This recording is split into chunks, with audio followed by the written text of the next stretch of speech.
মা, আমার সব রান্না হয়ে গেছে। এটা একটু টেস্ট করে দেখুন না কেমন হয়েছে। রাখো দেখছি।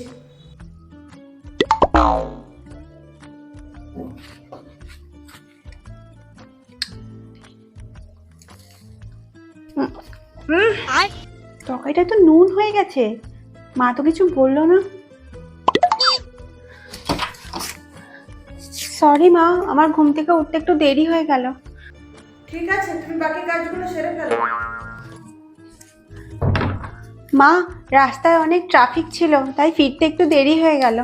ঠিক আছে, পরের বার থেকে একটু তাড়াতাড়ি বেরোবে, তাহলে তাড়াতাড়ি বাড়ি ফিরতে পারবে।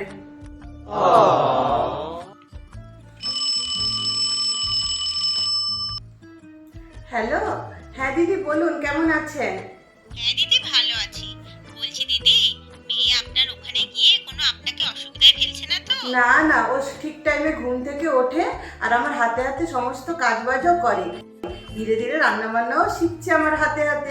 না না, আপনি ওকে নিয়ে একদম চিন্তা করবেন না, আমারও খুব সেবা যত্ন করে। না না, কোনো অসুবিধা নেই, বাকি সব কিছু শিখে যাবে ধীরে ধীরে। হ্যাঁ রাখি। মা, আপনি মাকে মিথ্যে কথা কেন বললেন? আমি তো তেমন কিছুই পারি না ভালো করে করতে।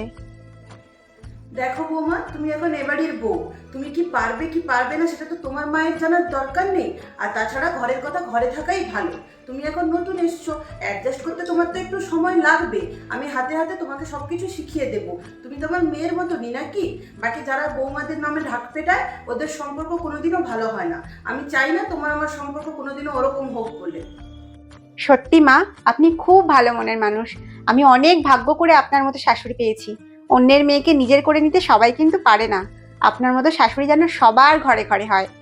কেন করব পার্থক্য? আমি আমার মেয়ে আর তোমার মধ্যে কোনোদিনও পার্থক্য করব না। তুমি তো আমার আরেক মেয়েই নাকি?